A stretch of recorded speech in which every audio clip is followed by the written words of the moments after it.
अब हम उस मोड़ पर है जहाँ कभी भी कुछ भी हो सकता है। आप टेक्निकली फुल टर्म 37 हफ्तों हैं। बेबी आज भी आ सकता है और 2 हफ्ते बाद भी। मेरा सवाल ये है, क्या आपका बैग तैयार है? अक्सर हम एक्साइटमेंट में पूरा घर उठाकर बैग में भर लेते हैं। मेकअप, 10 जोड़े कपड़े, नॉवेल्स जो हम कभी इस्तेमाल नहीं करते और काम की चीजें घर रह जाती हैं। आज हम बनाएंगे स्मार्ट हॉस्पिटल बैग।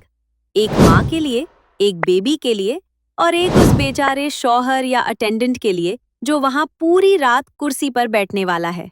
सबसे पहले आपका बैग। याद रखें, हॉस्पिटल के कमरे छोटे होते हैं और आपको बाद में रूम चेंज करना पड़ सकता है, तो 5 सूटकेस मत बनाएं। कपड़े डिलीवरी के लिए हॉस्पिटल वाले अपना गाउन देते हैं, लेकिन अगर आप चाहें तो अपना पुराना ढीला शर्ट रख सकती हैं जो खराब होने पर दुख ना हो। बाद के लिए ऐसे कपड़े रखें जो आगे से खुलते हों। नर्सिंग दूध पिलाने में बहुत आसानी होगी। शलवार कमीज हो या मैक्सी, मेक श्योर वो कंफर्टेबल हो। टाइट इलास्टिक वाली पजामा शलवार से परहेज करें। Undergarments and hygiene. Maternity pads. Normal pads काम नहीं आएंगे। डिलीवरी के बाद ब्लीडिंग ज्यादा होती है। मैटरनिटी पैड्स या अडल्ट डाइपर्स रखें।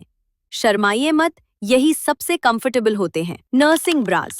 2 से 3 कंफर्टेबल नर्सिंग ब्रास रखें। टॉयलेटरीज, अपना टूथब्रश, टूथपेस्ट और फेस वॉश। हॉस्पिटल की हवा बहुत खुश्क होती है, इसलिए लिप बाम और लोशन रखना मत भूलना। चप्पल, बाथरूम में पहनने के लिए रबर की चप्पल जरूर रखें। हॉस्पिटल के फर्श पर नंगे पांव चलना हाइजीनिक नहीं है। अब आते हैं सबसे प्यारी चीज पर, बेबी का बैग। कपड़े 2 से 3 सूट्स रखें। साइज का मसला होता है, अल्ट्रासाउंड का वजन कभी कभी गलत होता है। एक सूट न्यूबॉर्न साइज का रखें और एक 0 to 3 मंथ्स का।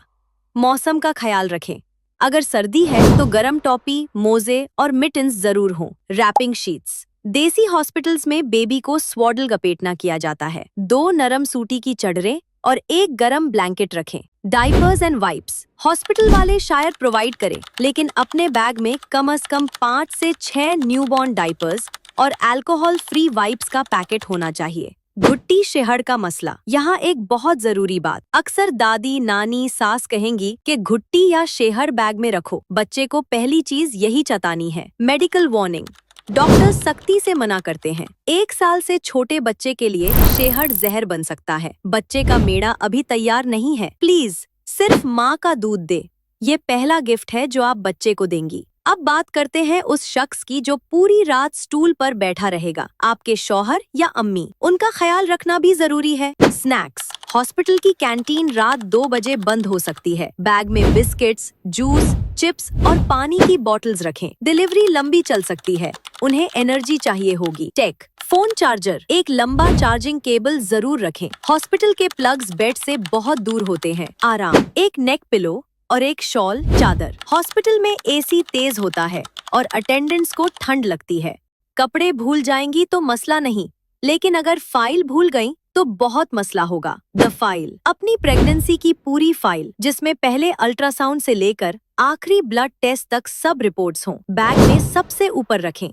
इमरजेंसी में नए डॉक्टर को आपकी हिस्ट्री पता होनी चाहिए। आईडी कार्ड्स, अपना और शौहर का आईडी कार्ड, असल और कॉपी दोनों रखें, एडमिशन के वक्त जरूरत पड़ती है। पैसे, छुट्टे पैसे रखें, गेट कीपर से लेकर वार्ड बॉय तक कभी कभी जरूरत पड़ जाती है। ट्रांसपोर्ट, डिसाइड करें कि हॉस्पिटल कौन लेकर जाएगा, शौहर, भाई, ड्राइवर, गाड़ी में पेट्रोल है, अगर अचानक दर्द शुरू हो तो कौन कहाँ है कि टेंशन नहीं होनी चाहिए। वापसी की तैयारी, हॉस्पिटल जाने की तैयारी तो हो गई, लेकिन वापस आने की क्या तैयारी है। खाना, जब आप वापस आएंगी आप थकी होंगी। इस हफ्ते कुछ एक्स्ट्रा खाना बनाकर फ्रीज कर ले, यखनी, ताकि वापस आकर किचन में खड़ा ना होना पड़े। बेबी स्टेशन, घर के एक कोने में बेबी स्टेशन बना लें, जहां डाइपर्स, वाइप्स और आपका पानी, स्नैक्स रखा हो, ताकि आपको हर चीज के लिए बार बार उठना ना पड़े। दर्द कैसा होता है, हॉस्पिटल पहुंचकर क्या होता है और बेबी बाहर कैसे आता है। तैयार रहें, सफर अभी खत्म नहीं हुआ।